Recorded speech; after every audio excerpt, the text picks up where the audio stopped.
welcome to a brand new episode of All Things Honor. We are here reviewing episode number 37, and we have a lot to talk about because, as you could tell by the name of this episode, our television needs a new king. Because for whatever reason, Samoa Joe has decided to relinquish the Ring of Honor Television Championship to go after the AEW World Heavyweight Champion in MJF.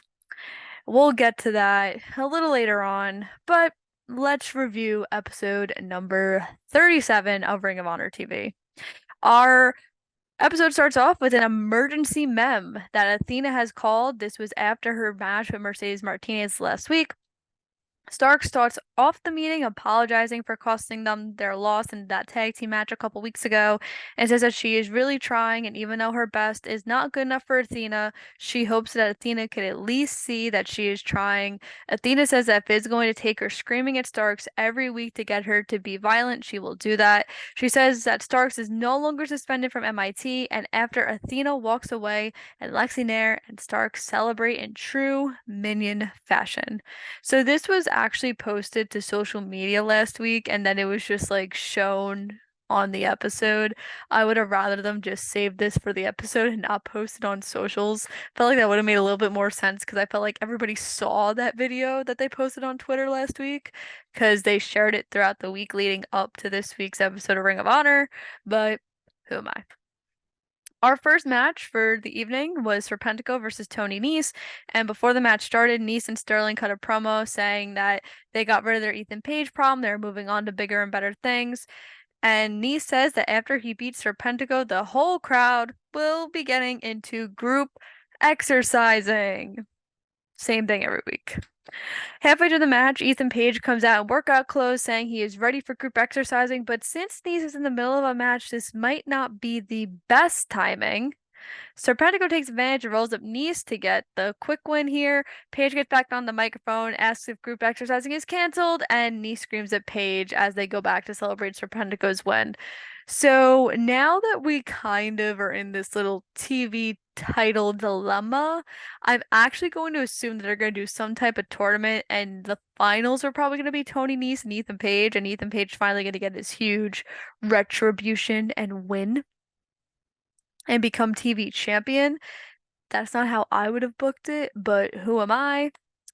But yeah, this was okay. I mean, I would have started out with a different match, but it furthers the storyline, and we really don't have many of those going on. And do I mention that Final Battle is 6 weeks away from when this episode is airing, which is Friday?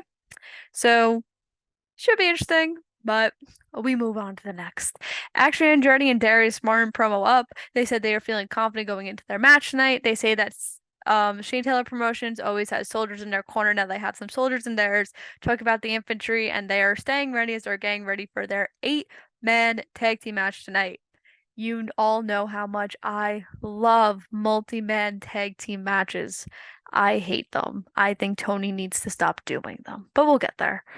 Next, we have a Proving Grounds match. It's been a while since we've seen one of these. We have Athena versus Howitzer.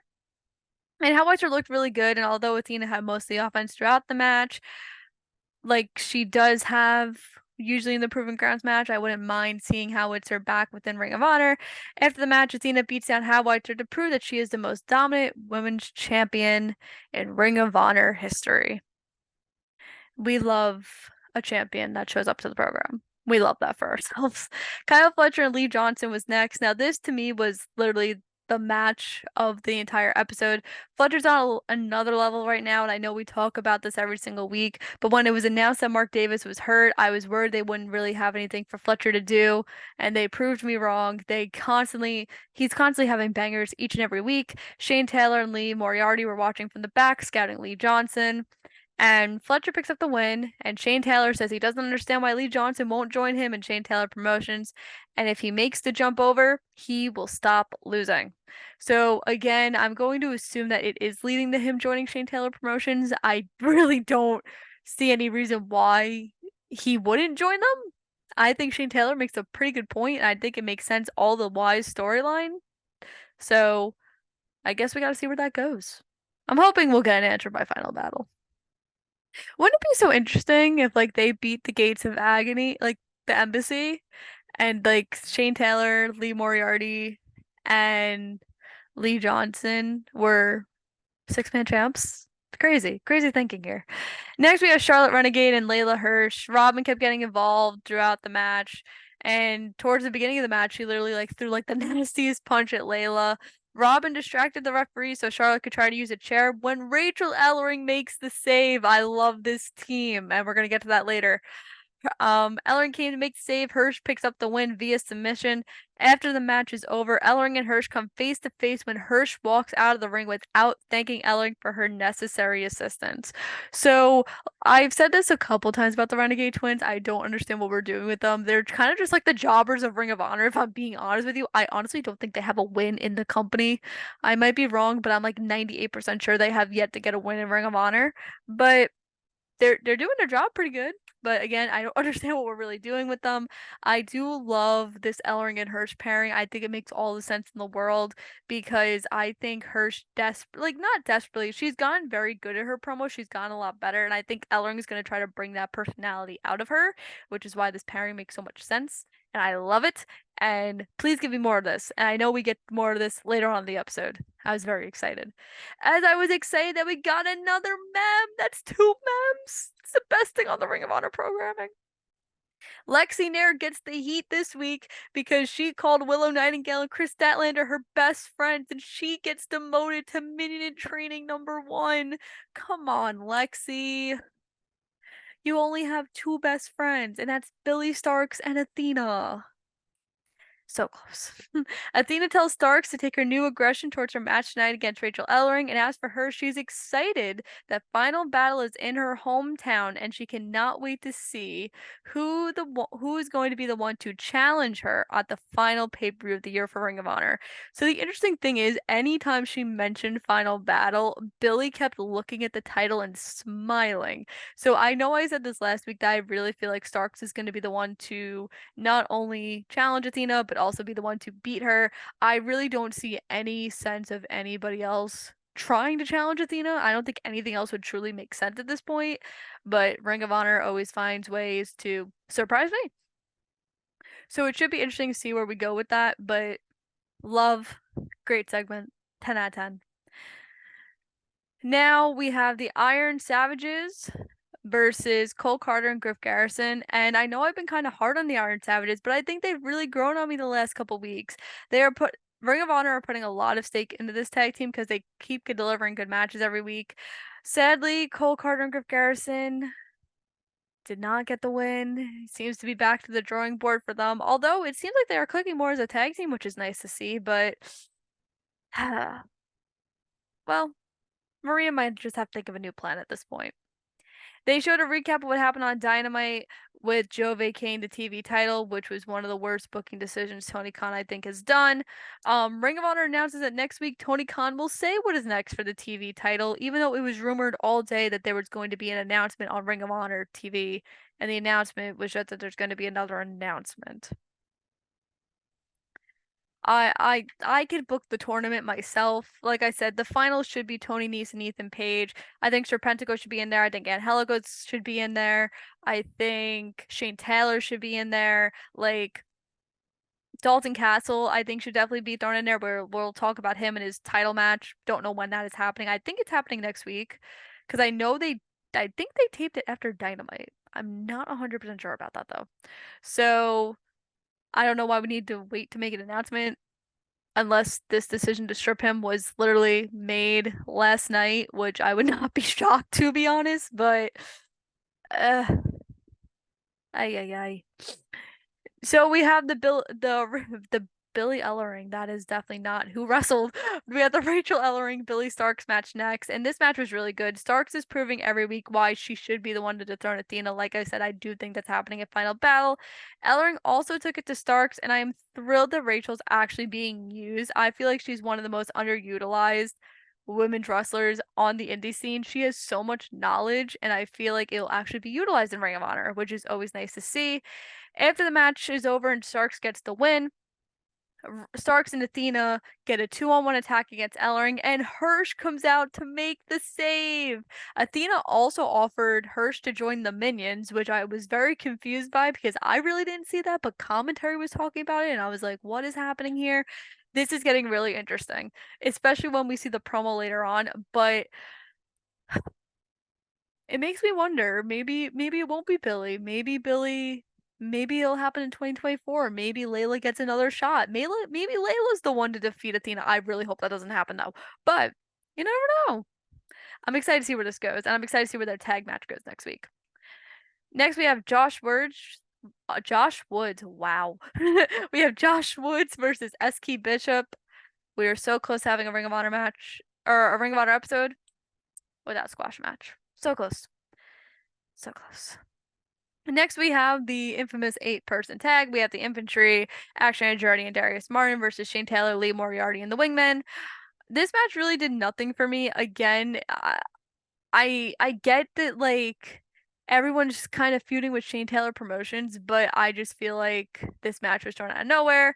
Shane Taylor Promotions also walked out halfway through the match because they didn't like the Wingmen was trying to take charge, and the faces won. Yay, I guess. Rachael Ellering promo next. She says that she hates losing, but it seems like she's finally getting through to Hersch and she loves professional wrestling. Hersch says the only reason she helped Ellering is because she doesn't like owing anybody debts, and now they are even, obviously, because Ellering made the save earlier in the night and then Hersch made the save later on. Maria Kanellis comes out and says this is adorable, and she says that the two of them should have a tag team match, and after they do that, Kanellis will determine if she wants to help Leyla Hirsch or not. Looks like Layla's having a lot of options here. Should be interesting to see which one she picks. I honestly, so honestly think that Layla should just go with Rachael and they should just thrive, do that. I think it would be amazing. I think they complement each other so well. I don't think that's the way we're gonna go, but I think that should definitely be an option for what is next to come after this. I'm assuming next week there's going to be the tag team match with Athena and Billie Starkz versus Hersch and Ellering, so we'll see where that goes. Next, we have Gravity versus Dralistico, and it was announced last week that Dralistico has officially signed with AEW, so congratulations. This was designed to just show two of the best luchadors within Ring of Honor. They put on a great match. This was also the match that the crowd got the most invested into throughout the night, which was also kind of sad to see. But Dralistico gets the win. I don't know where this is leading to because they're also on like they're in a whole feud on Collision. So I don't know. Yay, yay. And we are finally at our main event. It is Eddie Kingston versus Angelico. And 3 cheers for our champion actually showing up to the program. I know he was on suspension, but still, our Ring of Honor champion showing up is always a hit or miss. So, congratulations, he showed up. Thank God. This was more of a technical match, which I think we've seen more of Kingston kind of getting into this year, especially since he's wrestled a lot of people in New Japan. He was in the G1, so very interesting to see that type of style. Angelico had a lot of offense, and I do give it to him because before Ring of Honor, Angelico was basically a jobber on AEW Dark, and now they're very much using him. And it seems that they are very high on him. So even if they don't want to go with Ethan Page maybe being the TV champion, I would have no problem if they did put the title on Angelico. And I do hope that they do continue to push him because I think he absolutely deserves this. And the whole feud and his match with Kingston definitely proved that. And then we did not end the episode there because Dalton Castle cut a promo. And if you were watching Ring of Honor socials, they had announced that there was this match between Castle and Kingston that was happening last night. Now, also keep in the back of your mind, we also have a Ring of Honor champion #1 contender in Jay Lethal. So I'm now assuming that's the match of Final Battle. Maybe they'll do it at Full Gear. I don't know. They make no mention of this on the Ring of Honor programming, I might add. So Castle says this is not easy, and all he wants to do is give the viewers exactly what they want. He wants to give the fans what they deserve. Castle says Kingston is ruining that and he is throwing away his opportunity. Castle says he hasn't slept in weeks because he cannot sit and watch Kingston be the Ring of Honor World Heavyweight Champion. He also says he smashed his head through a window last night, and next week he is going to win the Ring of Honor World Heavyweight Championship, and he is also going to smash Eddie Kingston, and he's going to give the fans something to be proud of. Oh, Dalton Castle, you treasure of a human. So, like I said, they apparently filmed this match last night. I thought it was actually going to happen on Dynamite, so I was very confused. So, I don't know where we're going from here. Like I said, we already have a number one contender, so I don't understand why, like, we keep doing this. Why? Why? And I don't mind it. Like, I love Castle, but I think he should be focusing on the TV title. We had a whole storyline with him about that. TV! That's what he wants. Just give him the title. So it should be interesting to see where that goes. As far as this episode, it really didn't wow me. A lot of the matches really didn't make sense, and the television title picture is a complete disaster, and it actually bothers me so much because it's like, why do we take Ring of Honor seriously if their champions are vacating titles for no reason, and most of the championship matches are happening on AEW? So this is going to be a very long road on the lead up to Final Battle, so I guess we just have to take it from there and take it one week at a time. So that is it for me. And the one thing I will say is that if you are actually watching this on Friday and you're in the Long Island area, come out to Big Event because I am working with Anna Jay and Ruby Soho. So you can come meet me in person. And yeah, that's about it. And I will see you guys next week as we review Ring of Honor episode number 38.